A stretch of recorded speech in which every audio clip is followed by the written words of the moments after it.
多謝你啊，太客氣啦，唔該你。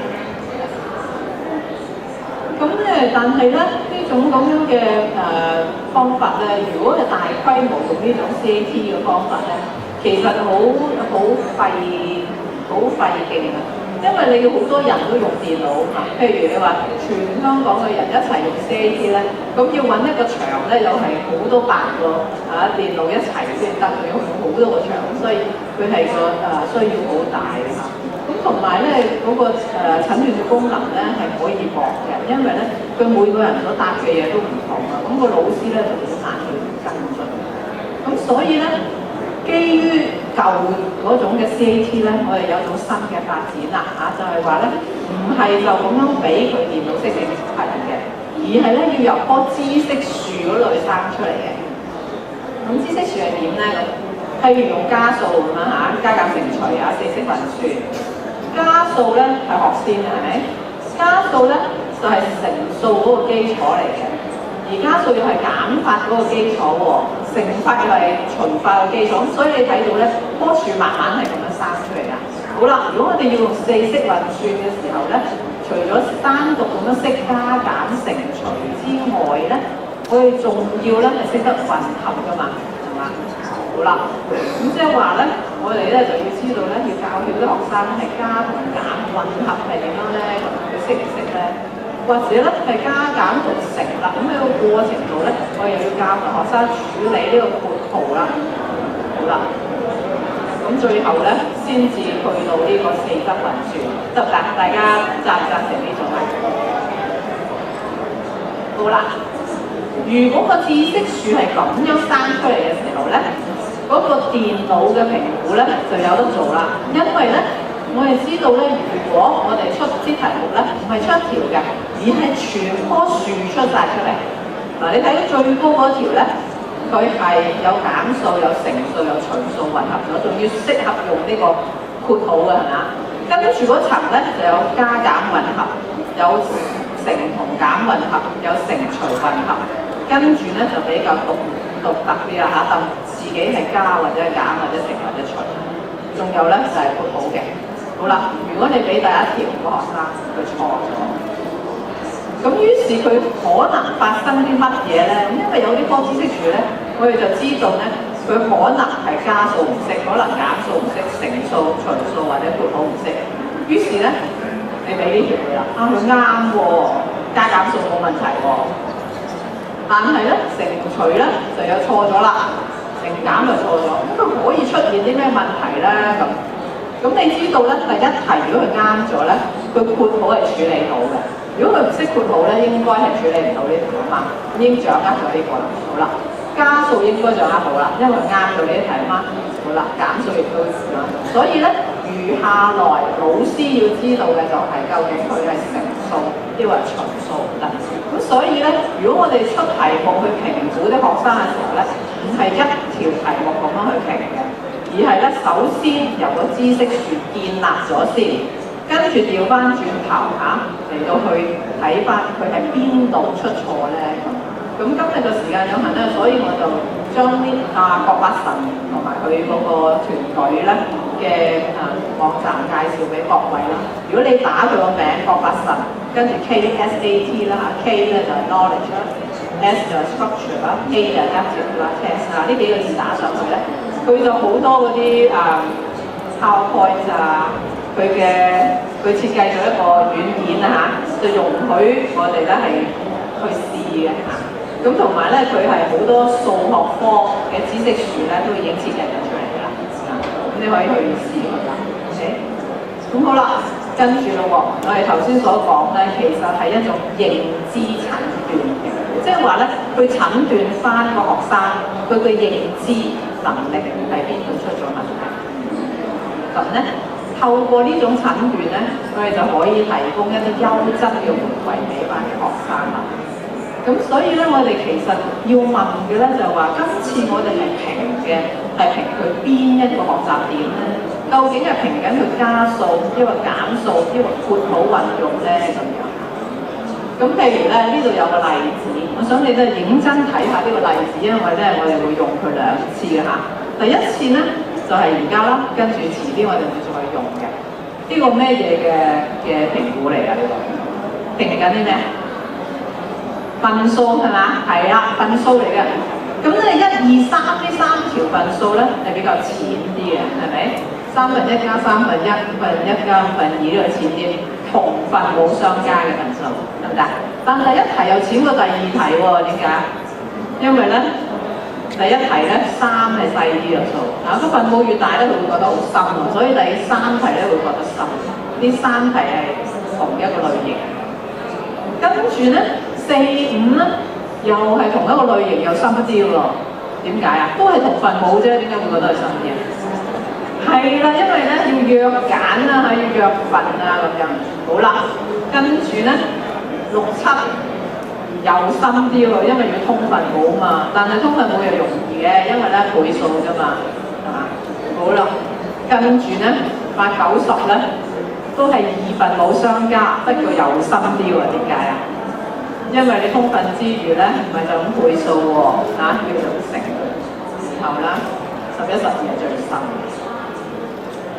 係咪啊？我哋用呢一個例子喺心裏面啊，1、2、3一路到12咧，都係分數嘅相加，不過咧越嚟越深嘅。OK， 好啦，咁我哋點樣去評咧？其中一種軟件咧，係我哋自己產生下做咗，咁將來咧就會俾大家免費喺網上用啊。咁而家都可以如果你參加啲 workshop 咧，都係可以俾你一本書嚟到用。不過而家呢個版本仲係好好㗎，只係介紹下嗰啲概念先啦。咁佢叫做 ST 表啦。ST 表係點樣嘅咧？佢其實係根據呢個吉文個圖案去生成嘅。咁吉文嘅圖案就話係好容易嘅，想診斷學生嘅能力。第一咧，你將啲學生咧由最高分一路排落去，排到最低分，將啲題目咧由最淺嘅排到最深就得㗎啦。點解你知道第一題最淺啊？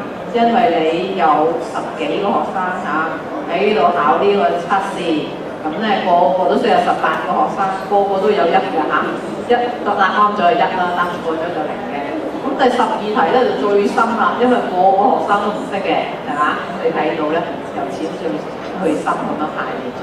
咁吉文就話啦，如果你咁排咗序之後咧，你就可以問好多個問題喎。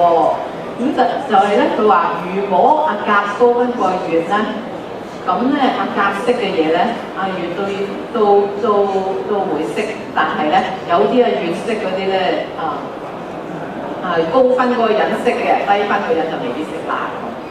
咁所以你一睇，老師一睇就知道啦，好清楚嘅。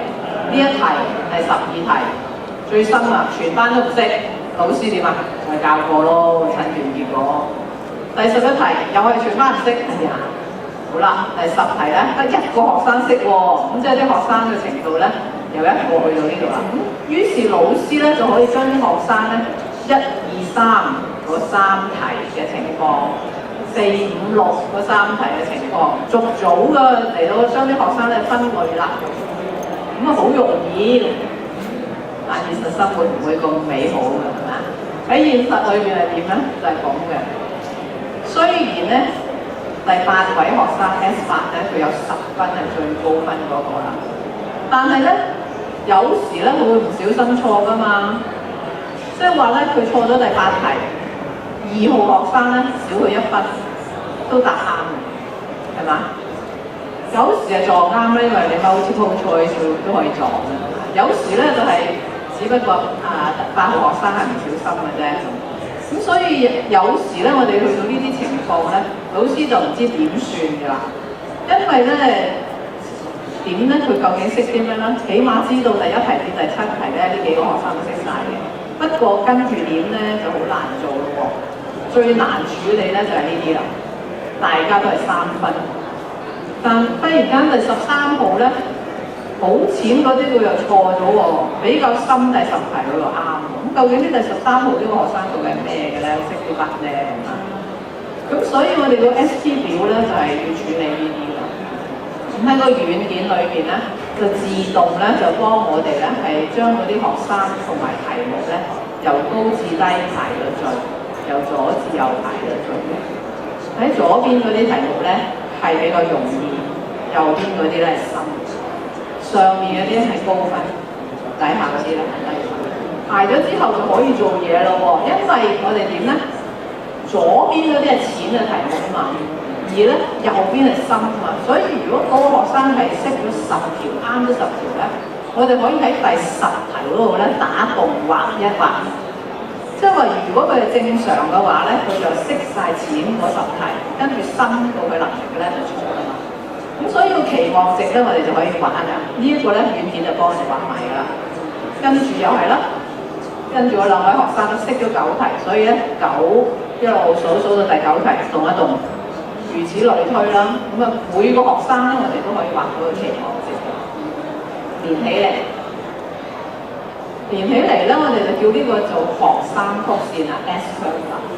同樣理由啫嘛，我哋可以咧係對題目都有個期望嘅喎，就係咧第12題得1個學生識嘅啫，最叻個學生咧擺喺最高，咁所以咧我哋期望最叻個學生識，所以打橫畫一畫啦，識到呢度啊。第11題咧有2個學生啱咗喎。咁應該係最叻嗰2個學生啱，跟住嗰啲錯啊嘛，所以喺度咧打橫又畫一畫啦，如此類推啦。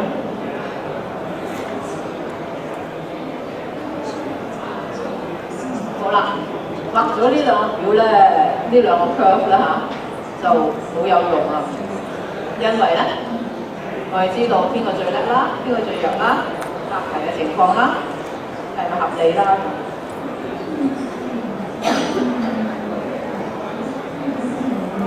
咁跟住咧就可以用呢個 SP 表去分析啦。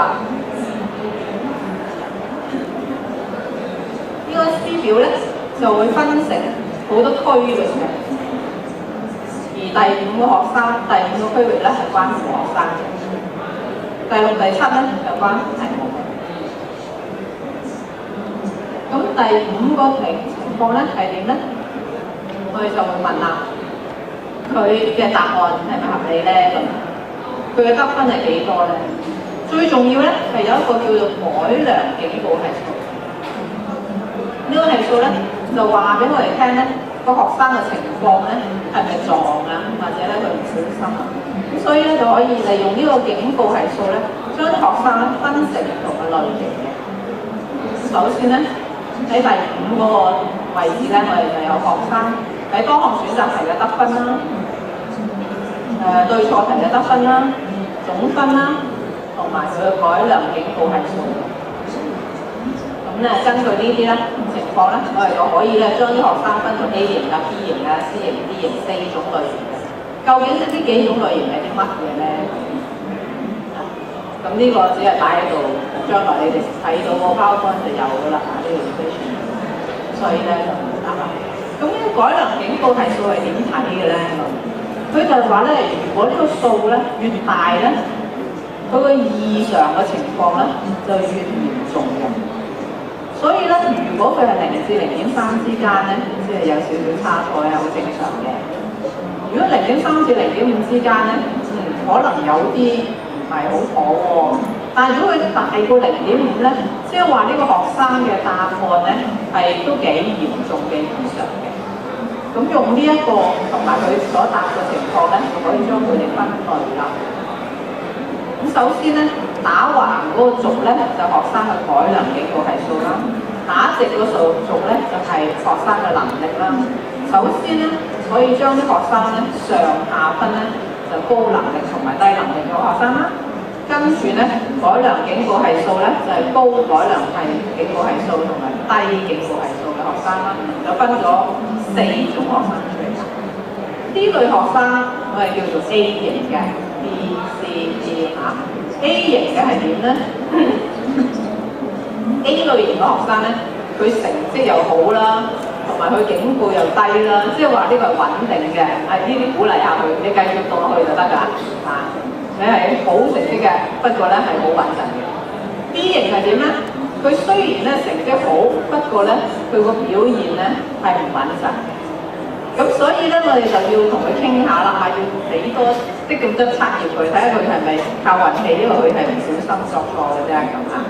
C 型咧同埋 D 型咧就比較弱啲啦。C 型同 D 型咧都係低過50% 啦。咁 C 型咧可能佢係準備不足嘅。同埋佢唔穩陣嘅。D 咧就係肯定地弱穩定地唔得嘅。咁所以呢啲咧 D 型學生我哋就要保底㗎啦好啦，同樣理由咧，我哋就可以咧將啲學生咧係咁分啦。咁呢度有幾個例子咧，都係實際例子嚟嘅。多謝劉清香主任啦。咁喺某一間學校咧，呢間學校咧係有4班嘅小學。咁呢4班小學咧，佢哋係唔分流嘅。咁做咗評估之後咧，發覺咧係有少少嘅 C 型學生，少少嘅 D 型學生啦。咁大部分都係 A 嘅，所以咧班差唔多冇問題喎。大部分學校咧呢種係比較正常嘅情況。好啦，去到第二間學校咯喎。第二間學校咧係分流嘅，有2班嘅啫。咁發覺點咧？係咁嘅，即係話咧，佢分流得幾好啊！呢間學校因為咧叻嘅學生喺晒 A 班，弱嘅學生咧就喺 B 班。咁個老師處理嘅時候咧，就好容易對口咁樣去幫佢。不過咧，如果在座有校長就要諗下啦，個資源分配上面係點咧咁好啦，去到一間中學啦。咁呢間中學咧就係名校嚟嘅即係該區嘅名校啦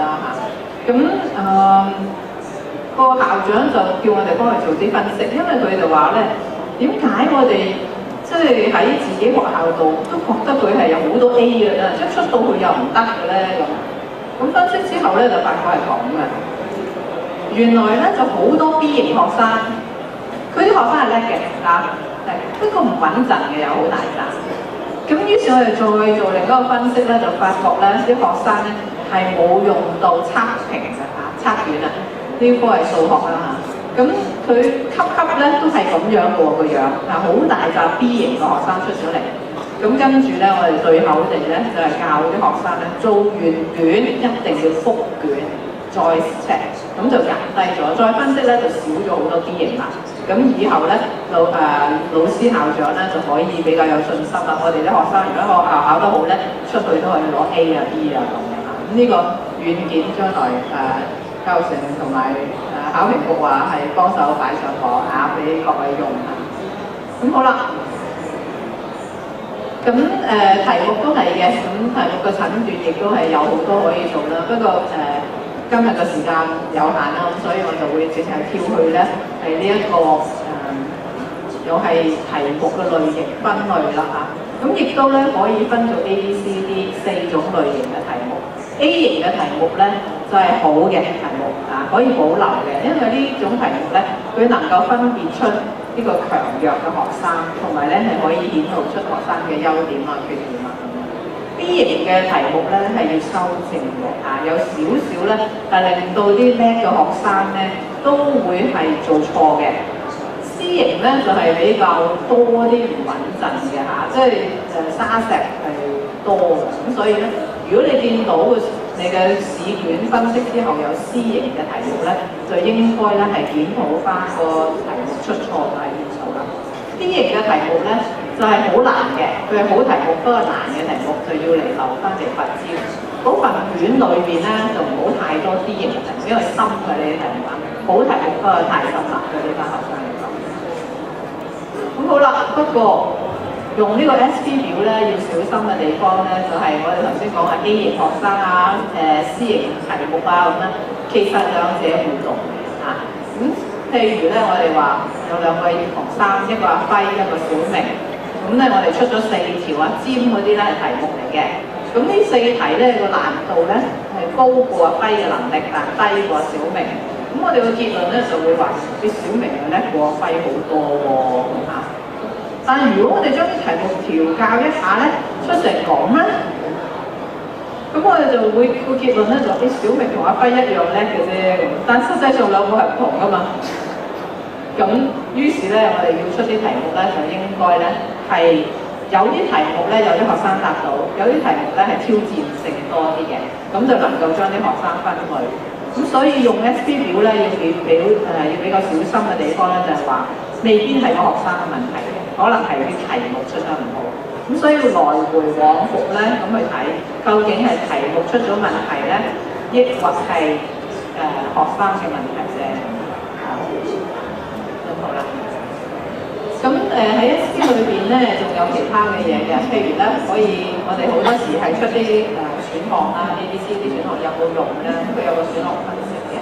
譬如01問題，我哋咧將啲學生咧個電腦自動咧將佢啲學生咧分成高組、高分組、低分組、低分組3類嘅。咁譬如第3題咁咧，你會睇到高分組嘅學生咧100%咧答啱呢題，中分組咧80%答啱呢題。低分組咧一半一半，咁呢題咧係正常嘅啊。但如果你發覺咧調翻轉嘅低分組仲多人啱咧，咁啲題咧就出得唔係幾好㗎啦啊。咁同樣 A、B、C 嘅選項題目亦都係可以用呢種方法去分類啦。咁譬如咧第7題咧，你會睇到咧係都幾好啊，因為咧佢D 係正確選項啦，咁有一半嘅高分組係答啱咗，中分嗰種同學咧就20%。用表係比較難嘅，所以軟件裏邊包含咗個圖嘅，個圖咧就會咁啦。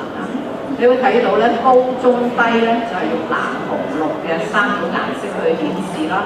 如果係正確答案嗰個排序咧係藍色、紅色、綠色嗰排咧就 OK 啦。啊，咁你睇到呢一題咧，第3題 OK 啦。第9題咧D 係個正確答案啦，都 OK。不過你會睇到咧。其他啲學生啊，中分同埋低分嘅學生，佢會揀啲乜咯？喺度睇到咧，就低分嘅學生咧，就傾向揀 A 嘅類型，A 個答案嘅。但係咧，就中等能力嘅學生咧，就傾向揀 B 嗰種答案。咁你會睇到咧，如果我哋將嗰啲唔同嘅迷思擺喺唔同嘅選項咧，就會將啲學生分到出嚟。咁好啦。SPA 呢個軟件係可以要嚟點用咧？基本上咧係冇限制嘅，你個電腦幾大佢就可以俾你用幾多人。不過因為佢好多時係靠肉眼去幫助咧，所以用喺班嗰度嘅即時回饋係最好嘅。1分鐘之內咧，佢會分析晒大概全級幾百個學生啦。咁所以好快嘅，題目亦都好限嘅嚇。我哋試過咧就去測試佢咧，就倒咗成幾百條落去啦。倒咗幾萬個學生落去咧，係攞咗2分鐘就分析晒㗎啦嚇。不過當然咧，咁多人咧，你只係睇到一笪顏色嘅啫嚇，所以對老師嘅幫助唔大啦。咁就用嚟分析每一班就會好啲。咁如果將來冇網上版出現就更加好啦。咁佢個評估嘅資訊多啦，同埋每個學生嘅點樣答咧，每個老師都睇到啦，可以要嚟咧改良個評卷啊、建立題庫啊咁之類。但佢有無限性嘅，因為人數多，你靠視覺就唔好啦。同埋人同題目始終都互動啦，所以要小心啊。咁多分題咧，暫時 SP 係我哋呢個 version 做唔到嘅。個統計嘅理念咧係出咗㗎啦，啲 equation 都做晒啦。不過咧，我哋個軟件係未追得上。咁就介紹第2種咯喎，頭先係1種啦，咁第2種咧係 WinSteps 啦。WinSteps 咧其實係網上可以買嘅，149蚊美金一個 version。不過如果你買一個大嘅咧，唔知1000零蚊咧，可以你所識得嘅人都一齊用嚇。咁同埋佢咧網上有一個係免費版嘅，你可以 download 咗佢哋嚟試嚇。咁你打 WinSteps Roche 咁，佢會俾你可以 download。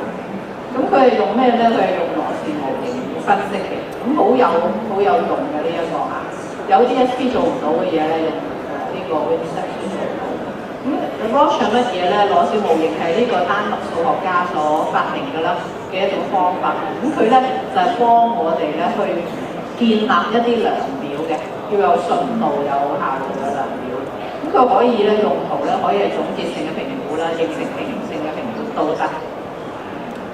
咁點解要用羅氏模型咧？就好多時咧，我哋喺呢個教學嘅過程咧，好多問題都要去度㗎。譬如我哋問啦，學習動機係咪影響緊學業成績咧？咁如果要問呢個問題，我哋要度2樣嘢喎。第一咧就係學業成績點度出嚟咧？咁要俾啲測驗佢啊，或者對錯題啊、多項選擇題啊、選擇題諸如此類啦。咁呢個係一個量度嘅過程。但係動機都要度㗎嘛，譬如我哋咧就用問卷啊，或者量表啊，或者觀察啊。呢兩種嘅量度咧，其實羅氏分析都可以處理到嘅，可以用佢嚟到去處理啦。咁我哋睇下佢點樣達成呢個目標咧，係科學咁去測量。咁其中我哋要考慮嘅咧，第一個問題咧就係話，如果我哋用原子分數咧，雖然咧知道嗰個學生當年嘅情況，但係咧冇辦法去估計佢由1年升去第2年、第3年個進度，因為年年嘅考卷都唔同噶嘛，互相唔掛鈎。咁有時就會問佢哋今年80分，你舊年今年70分，舊年80分，越讀越衰打咁樣。但個出處唔係因為個學生嘅問題，唔係佢越讀越退步，而係80分呢個分咧，如果佢原子分咧係冇意思。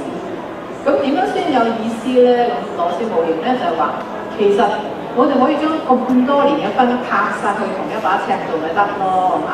甚至乎咧喺我哋分享嘅時候，有老師即刻諗到，佢話如果我啲學生喺學校考到校內試，我哋又想知道佢係 SAT 啊、GRE 啊嗰啲成績得唔得啊？話得嘅，用呢個羅氏分數就可以做到㗎啦嚇！你只要將佢哋拍埋同一把尺就得㗎啦。咁佢做嘅方法咧就係將嗰個分數咧化做啲機率嘅啫。咁點做咧？其實佢係一個對比嘅方法。譬如咧跳高嚇，呢個人呢個運動員佢跳得過呢個欄杆咧，其實係有2樣嘢喺度喐緊嘅。一個咧就係佢嘅能力啦，佢跳得高唔高啦。第二咧就係呢個欄杆啊擺得幾高嚇。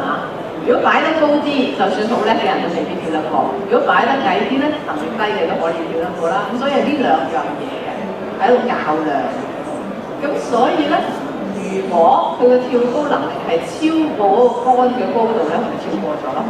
嗱喺學業上面就咁啦，呢個學生嘅能力超過咗題目嘅難度咧，佢咪答啱咗咯，跳過咗個題咯，係嘛？但如果咧，佢嘅跳高能力咧係低過個杆嘅高度要求咧，佢跳唔過咯喎。同樣，佢個能力咧唔夠個題目難度咁高咧，佢咪答錯咗，就係咁簡單，係大家喺度較量嘅啫。咁於是咧，我哋就問啦，咁頭先你話要量度學習動機又點咧？有4項嘅選擇或者7項嘅選擇嘅喎，點用呢個方法咧？其實一樣嘅。學習動機喺阿卡數裏邊咧，其中一題就係講噶嘛，我對學習感到興趣，啲學生就可以話贊成啊、反對啊、絕對贊成啊咁樣嘅。咁如果佢嗰個動機佢本身嘅動機咧係超過咗呢個能力嘅要求，佢就會相當同意啦。遠遠超過咧，佢就會極之同意啦。即係好似將嗰個欄杆咧跳完1級，再跳1級咁樣。甚至乎咧，佢係動機嘅要求咧係低過個題目嘅，咁佢會不太同意咯，或者係極不同意或者好不同意咯嚇。即係有4個細啲嘅欄杆，同一條題目咧就係有4個欄杆，佢1級1級咁跳，睇佢跳到邊度。好啦。呢個第一樣嘢咯，就係嗰個人嗰個傾向啦、態度啦、能力啦，同嗰條題目去較量啦。第二咧就原來題目都有深淺喎。頭先喺數學科我哋好容易睇到啊。你問卷有冇深淺咧？有嘅原來。嗱，譬如呢一題，我對學習感到興趣，係阿卡數裏面嘅一題啦。佢係屬於淺嘅，因為大部分香港嘅學生咧都中意讀書。但如果我俾另一題都係阿卡數嘅題目咧，係深嘅，佢係點樣？我好中意讀書啊，中意到咧喺假期都想翻學校讀書。唔係咁多學生係同意喎呢題，係嘛？咁所以咧呢一題咧，我哋叫佢做比較深啲嘅題目啦嚇。換句話講咧，所有嘅題目或者係問卷，或者係觀察表你都可以咧，按照佢嘅要求咧，係排序高低嘅。咁就用呢啲排序咧，係同嗰個應考者咧互相較量啦。譬如我對學習感興趣嘅一個欄啦，一路升到我在假期有回校啦。咁擺翻同一把尺咧，人咧就可以係動機強啲或者弱啲，題目就可以難啲同意或者容易啲同意。咁你就會可以分到咧係有唔同嘅能力嘅人啦，能力越高佢就越同意多咯嚇，或者佢傾向越強佢就越同意得多啦。咁用呢個方法就好好嘅，因為咧如果我哋話小明咧係一個學生，我哋追蹤嘅小明嘅進度，3年班、6年班、中3之後追蹤佢啊，淨係睇呢個，你會覺得點啊？小明有冇進步啊？有進步啊！呢個係一個答案喎。但係用羅氏模型，我哋全港嘅人都幫佢做一做，咁你就會發覺咧，初時咧小明就叻過大部分嘅人嘅，跟住咧大家一齊進步喎，不過人哋進步得多啲，再進步啲咧，小明都有進步，不過比對起全港咧，小明嘅進步咧就唔夠。咁即係話用羅氏模型咧，我哋唔單止可以幫我哋追蹤某一個學生，仲可以問啊呢個學生嘅進度究竟足唔足夠？如果唔足夠嘅時候，我哋就要早啲去補底㗎咯喎，係嘛？早啲去幫佢提升啦。咁最關鍵嘅地方係點咧？可唔可以將所有嘅學生嘅能力拍埋同一把尺？咁我哋就用羅氏模型去做呢一樣嘢。咁跟住咧，羅氏分析咧，仲除咗頭先嗰個同一把尺咧，仲有其他嘅資訊提供嘅。其中一個我覺得係好有用咧，就係呢個考生地圖啦。咁第二咧就係意料之外學生啦，第三就係孩子圖啦，同埋其他好多嘅嘢。咁我哋今日唔會所有都講，將其中幾個比較重要嘅抽出嚟。咁你如果係考呢個咧，又係1分鐘會做晒，咁佢所有嘅答案咧就擺晒喺呢啲表嗰度，咁你只要咧撳佢出嚟就得㗎啦嚇，咁即係好似 Word 嗰啲咁樣攞出嚟嘅，咁攞其中一個嚟睇下啦嚇，咁佢嘅理念咧其實就係利用到呢個接近發展區呢個概念啊，呢個ZPD呢個概念係咩意思咧？即係話咧喺嗰個範圍咧，學生咧係唔穩陣嘅。即係咧，好似跳高咁咧。如果喺奧運嗰度咧，跳高嘅選手咧，跳不斷去升高，去到某個位咧，佢會整跌個欄噶嘛。咁於是個奧運嘅人咧就會幫佢降翻低啲嚇跳，佢會試3次噶嘛。嗰個位咧就佢嘅能力位啊嘛，係嘛？咁我哋喺學業上面叫佢做 ZPD，即係嗰個位咧，如果能夠有一啲老師啊或者係家長啊幫一幫佢咧，佢會學到嘅。但係如果靠佢自己就好辛苦啦。咁我哋要每個學生揾到呢個能力位嚟俾應價俾佢。咁咧呢個就係我哋所講嗰個學生同埋題項嘅地圖啦。咁做完一次評估之後，佢會俾到啲咩我哋咧？首先咧有把共通嘅尺啦，跟住咧學生咧就排咗喺左邊嘅，就由能力弱嗰啲咧。一路排到能力最高嗰啲啦，咁左邊你會睇到咧個學號啊嚇 S乘8就最叻嘅學生啦。右邊咧就係啲題目啦，題目咧欄嗰啲就擺高啊，即係好似個欄杆好高咁，唔係個個跳得過啊嚇。2嗰啲咧就擺喺底下啦。咁每一紮學生，譬如咧我喺呢個中間位啦嚇，大概 S6、9、12、15呢班人啦嚇，呢班學生嚟，我想揾下佢究竟個ZPD 喺邊咧？好容易啊！你有咗呢個表咧，只要你將佢畫一條 band 出嚟，呢個就係佢個能力位。即係話佢已經跳過咗咧底下嗰啲，即係佢已經掌握咗之下嗰啲能力啦。中間呢啲咧就目前佢唔穩陣嘅位，再高啲嘅咧就係將來努力嘅方向咯。咁所以每個學生咧，你都可以幫佢咧係做到一個咁樣嘅策劃嘅方法啊！嗱，而家你就喺呢度啦，將來我希望你達到呢度喎。好啦，咁好有用啦。咁但係呢個都係全班嘅，對全班嚟講咧，我哋要避開嘅咩咧？學生互相比較啊嘛。咁所以咧，佢哋有個叫做孩子圖咧，就個別學生俾每一個學生嘅應考咧，佢俾翻個成績表俾佢。點樣成績表咧？佢會咁。題目咧，亦都係由難至易咁排序啦。學生嘅漸近發展區咧，就擺喺中間，每個學生都唔同喎。左右咧就係顯露出佢答啱同埋答錯。如果喺左下角容易嘅，佢答啱咗，即係話佢掌握咗呢啲啦。右上角好難嘅，佢答錯咗，好正常啊！呢啲係佢將來努力嘅目標。如果佢喺右下角容易嘅，佢又答錯咗，呢啲就診斷出佢可能有啲迷思啦，有啲唔小心或者佢應考嘅技術好啦，補救咯。好難嘅佢又答啱咗，要嚟拔尖嘅，得唔得？有啲4個，咁我哋睇啲例嘅喎。而家咧，我哋記唔記得呢一個嘅例啊？我哋咧就有一紮咁嘅題目啊嘛，係嘛？記唔記得？分數加好啦。咁用孩子圖會俾到啲咩我哋咧？其中有個學生係咁嘅，呢個學生咧係7號學生。咁你會睇到中間有3個交叉啊，3個 X 嘅位咧，就係佢嘅能力位啦。佢嘅能力位喺邊咧？你會睇到左邊咧有個叫7.1，可能個圖睇唔睇到啊？好細嚇，7.1即係話咧第7題佢啱咗啦，0.1即係佢有1分，9.1即係第9題佢啱咗，即係話咧佢係掌握到咧第7題同埋第9題。第7同埋第9題係咩呀？2分冇相加，而且咧有時係倍數嘅，有時唔係倍數嘅，佢都得。但係咧喺右邊咧第6題佢錯咗，第8題佢就錯咗，2分冇相加，佢都有錯嘅地方，唔穩陣喎呢個人喺呢度。但佢掌握咗啲咩咧？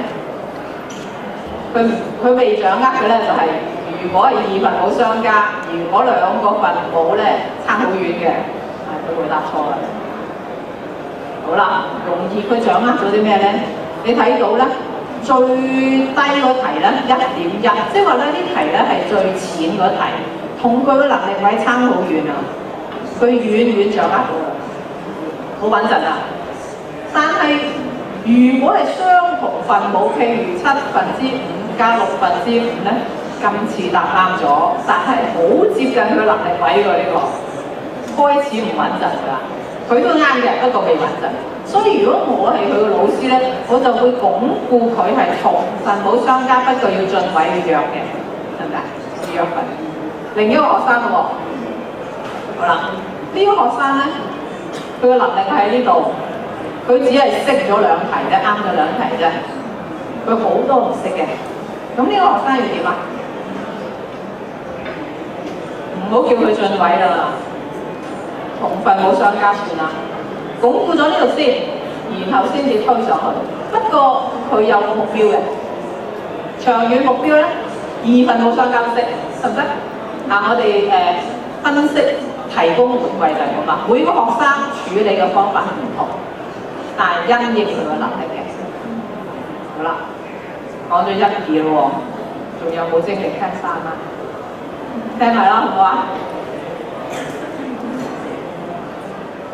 電子評估例子啦，只不過係有一啲我哋常用㗎啦譬如呢一個咧 Lexile 啦，我哋好早幾年咧係用咗呢個 Lexile 咧嚟到去幫啲學生咧英語閱讀啊。佢係點嘅咧咁免費嘅呢個平台，你只要去到呢個網站咧，你都唔使登記，你都用到嘅如果你登記咗，就用多啲嘢添。咁全部免費啦，因為呢個 Lexile 嘅作家咧，佢個 CEO 咧，佢其實個仔佢成日解釋俾人聽點解佢會作呢個出嚟，又俾咁多人用俾家長用而家啲出版商都用，就因為佢自己個仔咧係有讀寫障礙嘅，咁所以咧佢就話：我係學電子工程嘅喎，我個仔有讀寫障礙，點解我冇辦法幫到個仔咧？於是佢就計咗呢一個平台出嚟，就幫咗佢個仔。但係而家佢仔做到好高級啦，咁所以佢就話：我用得好，我想所有人都用，就將呢樣嘢貢獻出嚟俾社會嚇。咁佢係有啲咩用咧？咁其中一個咧就係教人去寫作啦唔係教嘢，係幫我哋去俾回饋啲學生睇佢寫成點。咁個用途咧就係 Lexile Analyzer。譬如我用咗個例子喎。咁你做嘅方法好簡單，用啲純文字檔text 打一份，叫學生打啲嘢俾你。譬如咧，你話今日嘅寫個日記俾我啦呢度好少字啫嘛佢就已經測到㗎啦。打完之後咧，就用呢個 Lexile Analyzer 提供入去。咁佢就話：你呢一個情況咧，就係1530個 L， 呢個就係你個分啦，就係個版共通尺個分啦。咁咧每一句咧就225個字到啦，咁嚇。呢個都幾好㗎咁。咁嗰啲分數點睇咧？佢有個表俾你對嘅，由1年班一路至到12年班佢幾多分幾多分，超過1003分咧，就大概成人英語係第一語言嘅分嚟啦咁你可以咧就睇到個學生大概喺邊個位啊？呢個係first language user 啦，所以未必可以用喺我哋。我發覺咧我哋個研究同佢去對咧，差唔多第一語言同第二語言爭2級度啦，喺小學嗰度其實喺1、2年班咧，香港學生嘅英文用呢個 analyzer 高過美國嘅，去到3年班差唔多，4年班就差啦，低過人哋啦慢慢低2級嘅咁所以我哋用呢一個係好有用啦。咁佢係用呢個語言同埋句法去分析嘅。咁點樣分析完你要俾回饋佢，咪幫佢去學好啊嘛。咁佢就話咧，如果一個人佢嘅分數，譬如假設佢係1000咁啦如果佢1000分嘅人去睇1500分嗰啲嘢咧，佢會好辛苦嘅，佢學唔到同埋爭咗睇書。但如果1000分嘅人要佢睇600分嗰啲咧，佢學唔到嘢喎，佢不斷睇書，但佢學唔到新嘢。所以咧，佢就話咧要對口，1000分嘅人咧最好咧係睇1100分，或者咧係900分，900至1100度啦正負100或者正負75啦，其實佢用嗰個分數。咁於是佢又有另一樣嘢啦，個平台度咧就係啲書咧，而家啲美國嗰啲出版商咧好多時啲書都未出咧，已經俾咗佢去分析先㗎啦。咁就將本書咧割爛咗佢啦，跟住咧就 scan 咗佢，跟住就要度下本書幾深喎。咁譬如咧1500分就有呢一本啦，1400分、1300、1200 Harry Potter 你估咧，佢其實 Harry Potter 咧雖然好多冊，但係冊啲分數都差唔多900至1500到嘅咁其實如果本書嘅出版商未俾佢分析咧，你都可以將本書其中某一段打入去，叫佢分析下佢知道呢本書幾多咁咧跟住就可以對口咯喎。咁咧你可以用呢啲方法啦去揾本書啦，或者話我嘅分數咧就係大概100嘅啫，你揾啲100分嘅書俾我啦，咁佢就會列晒啲書俾你你適合睇呢啲書。咁而家好多美國嘅學校咧，暑假嘅時候就派一張咁嘅成績表俾啲學生啦。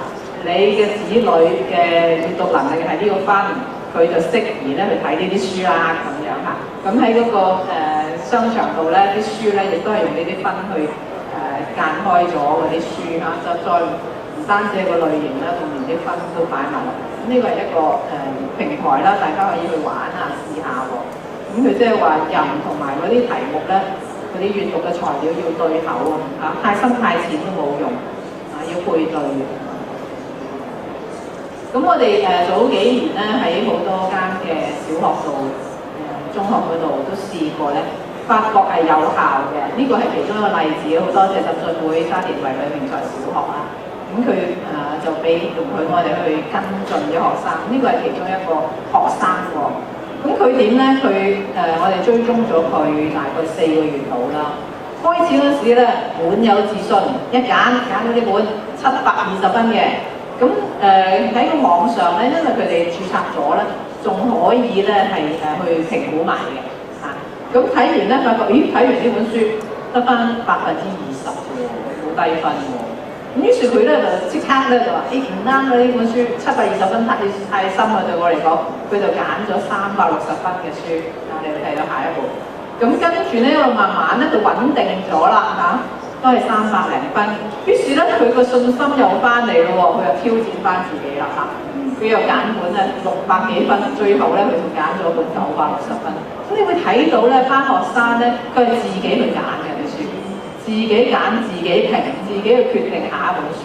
咁而咧係睇到係有進步，有成績出到嚟咁佢揀啱啲書所以鼓勵各位咧都去試下，免費咁而咧，因為呢個 Lexa 咁成功咧，咁所以其他嗰啲合作伙伴啦嚇，好多人就想同佢合作啦。其中一個叫佢 Learning Oasis 嘅，可以大家用嘅嚇。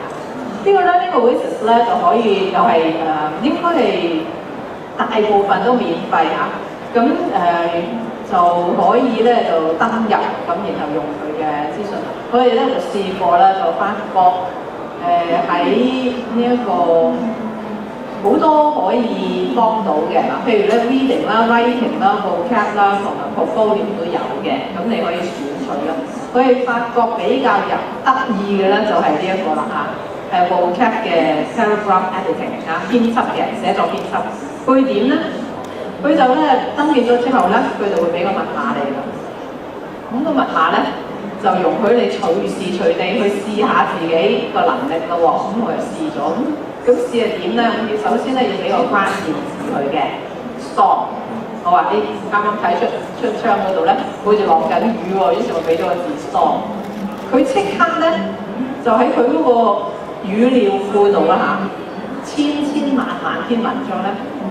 製造咗一篇文出嚟，咁咧就係呢篇文啦。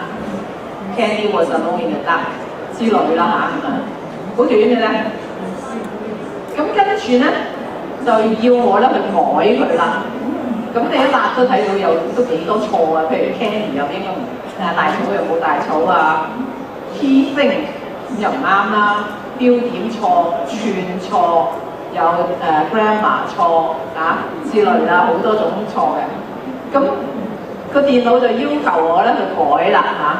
咁改咧，譬如咧我話改咗 candy 啊，有顏色嘅，一改咧佢就會俾個顏色你睇啊。譬如咧我話 wintry 咁嚇，我又改咗做大草啦之類啦 ，wood 就唔記得嗰個 comma，佢咧就會咧我改一啲咧，佢有個寒暑表啊，就話。你改咗58%喎，仲有好多你未改喎嚇，咁你就不斷喺度改啦嚇。咁至於邊啲字係錯喺邊咧？就係我頭先所講咧，知個世界只係存在一次嘅啫，因為佢每次咧都會自動生成呢篇文，同埋自動咧係作邊啲地方錯。咁所以咧，如果你係想要嚟做教學嘅咧，咁你咪首先整咗佢出嚟之後印咗佢，咪個個睇嘅嘢一樣咯。但如果你話唔係，我想學生自學嘅，你咪俾個 password 佢翻屋企試咯，又唔會有大家抄襲啊！從每次都係新嘢喎。咁跟住咧，佢就會發覺，咦，你呢啲改錯咗喎，或者漏改咗喎，咁佢點咧？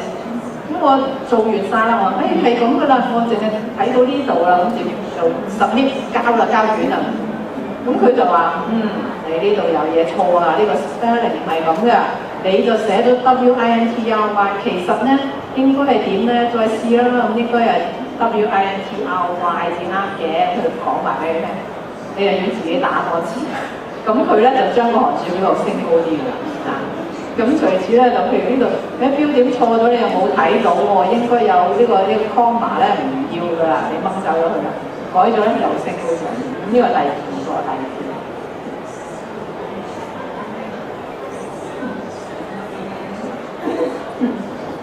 同頭先個 Lexa 係夾住做嘅嚇，因為我哋成日都同呢個 Lexa 嗰個主編人就話。你淨係得 reading 喎，冇 writing 喎，冇 spelling 喎，冇listening 喎。